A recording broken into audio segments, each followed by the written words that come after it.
Good morning po mga ka-agri. So, pasensya na po kayo. Ngayon lang po ako nakakapag-upload ulit ng video. Medyo naging busy lang sa mga nakaraang mga araw. So, ngayon po ay bumili po ako ng binhi ng kabuting saging online. So, susubukan po natin kung legit nga ba ang mga binhi na binibenta sa online. So, bumili po ako ng tig-dalawa po na binhi. Isa po ay taga Pangasinan at isa ay taga Tarlac. So titinan ko po kung alin doon yung tutubo. So bago po tayo magpatuloy, so shout out muna po kay Mr. Saisan Silatan na nasa Taiwan ngayon. So salamat po sa pag-subscribe. Ganun din po diyan sa kay Tangay Sanayon. So sana po maging successful yung inyong pagtatanim ng kabuting saging. Hope na maraming tumubo sa una ninyong tanim at hindi mag-failed. So kung hindi pa kayo nakakapag-subscribe sa aking channel, pindutin mo na yung subscribe button dyan sa baba at hit mo na yung notification bell button para palaging updated ka sa aking mga bagong video na i-upload. Sa mga gustong magpa-shoutout, comment lang kayo dyan sa comment section dyan sa baba para ma-shoutout ko kayo sa susunod kong video. So ayan mga ka-agri, umorder po tayo na binhi ng kabuting saging sa Shopee. So ito po yung aking pinag-orderan sa Pangasinan pagaling to, sa North Luzon. So dito po pinadala sa akin sa Pinamalayan sa Oriental Mindoro. So binabuksan ko na to. So ito yung kanyang laman. So susubukan natin itong itanim. So ito yon. So 2 packs lang yung aking in order dito sa taga ito, Pangasinan. So ito pa yung isa. So 2 ito. So ayan.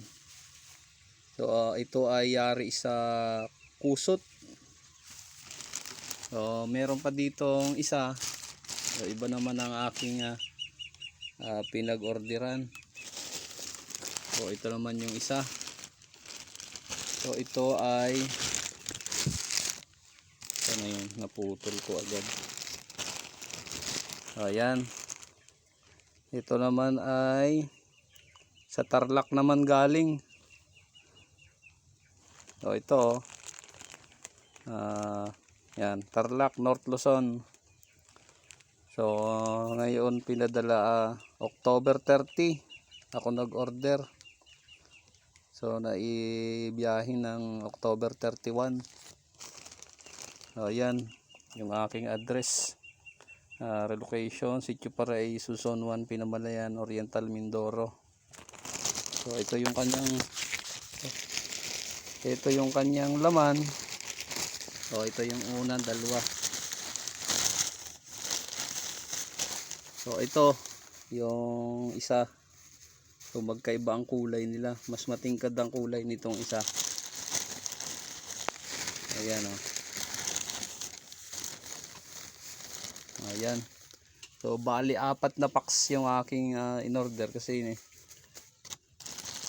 titisingin ko kung legit nga ba yung binhi online. Ayan mga ka-agri, binabad na natin yung ating gagamitin na substrate ng dahon ng saging. So yan po ating gagamitin. So ito mga ka-agri, una nating itanim ay yung pinag-orderan ko. Ito ay taga Mapandan, Pias, Pangasinan, North Luzon. So ito ang tatanim natin dito sa bandang kanan, tapos dito sa kaliwa naman itong isa na taga Tarlac. So mamaya itong padalwa. So nilagyan na natin una ng dahon sa unang layer. So ito na yung tanim natin.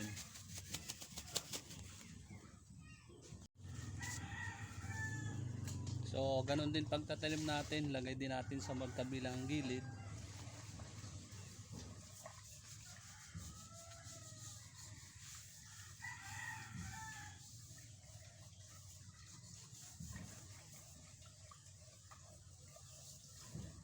So konti-konti lang ang ating paglalagay kasi 2 packs lang yung ating tig 2 packs lang ating na order, bali 4.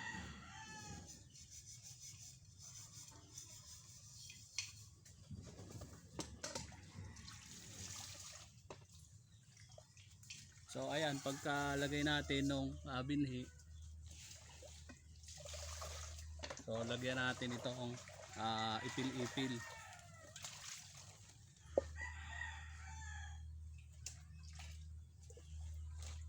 Tapos lagyan natin ng abono, urea, para malaki ang tumubo kung may tutubo, at sana naman meron tumubo para hindi sayang yung ating pera sa pag-order.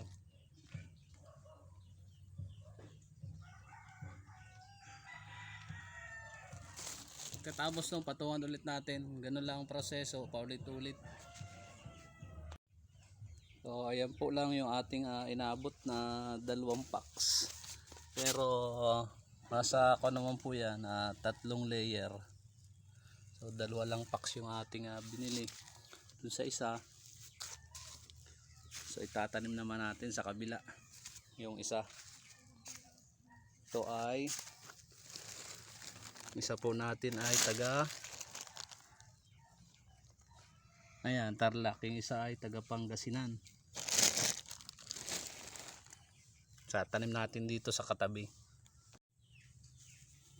So ito mga ka-agri, ito yung padalwa. So hindi ko lang agad nakuha na nalagyan ko na agad dito ng first layer. So manood lang kayo. So ito na mga ka-agri, so naitanim na po natin yung ating in-order sa Shopee, sa online ng kabuting saging. So dito po ay yung isa, yung taga Tarlac sa kaliwa, at yung isa naman dito pagkalampas nitong kahoy na to sa gitna, ito yung pag-itan. So ito po ay yung taga Pangasinan. So nilagyan ko na po ito ng maraming dahon ng ipil-ipil dito sa ibabaw kasi masyadong nasa ilalim na ito ng liblib masyado yung aking pinagtaniman. So kailangan niya ng init para mabilis na kumalat yung ating yung kanyang binhi galing dito o yung amag. So yan na po yung ating tinanim. So takluban na natin ito, tapos antayin natin hanggang sa bumunga. So ayan, tinakluban na natin to ng plastic saka manta. So plastic yung nasa ilalim, tapos pinadublihan ko ng manta. Ayan, saradong sarado. Good morning mga ka-agri. So titingnan natin yung ating tinanim na kabuting saging na binili natin sa online. So masyadong maulan ngayon kasi may low pressure na si Kabayan. So titingnan natin kung anong naging resulta. Ito po ay pang 10 days na, going to 11. So tingnan natin yung kanyang kung may mga pinheads na ba to. So tingnan natin dito sa gilid. So ayan mga ka-agri, makikita nyo, ayan, may mga pinheads na siya.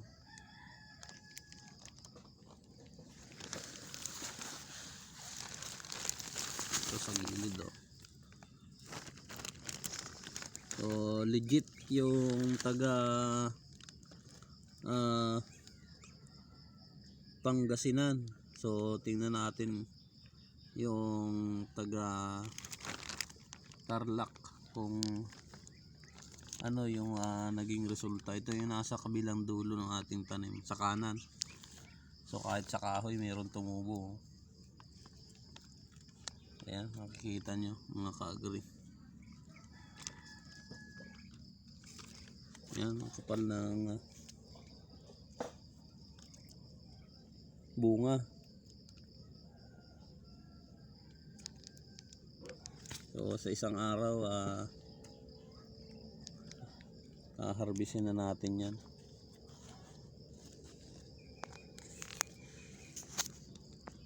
So dito naman tingnan natin yung kabilang dulo. Ito ay yung taga Tarlac. So yan, mukhang nag-fail tayo dito sa kabila.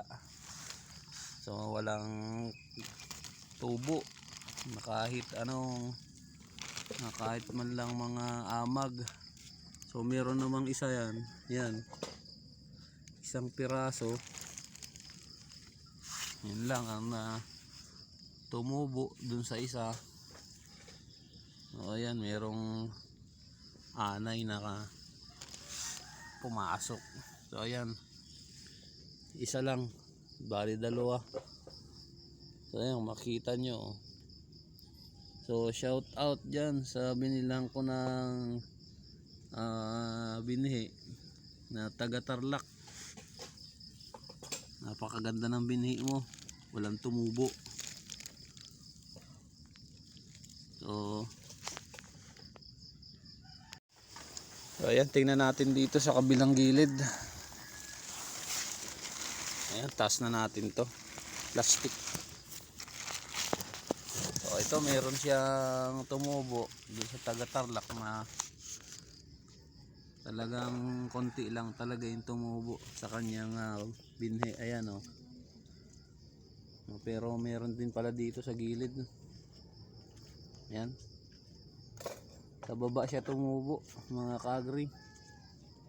Ayan, kung makikita nyo, ayan, may dalawa, tapos yung isa na yun. So parang dito lang sa gilid. Ito yung binhi nung taga Tarlac. Lugi. So ito yung kabila nung taga Pangasinan. Ayan, kung makikita nyo mga ka-agri. So ayan o. Ayan, daming pinheads niya. Naglalabasan na o. Ayan o. Ayan. Ito yung taga Pangasinan. So legit yung kanyang binhi.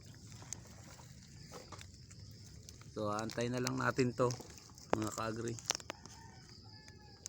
Lumaki pa yung mga iba.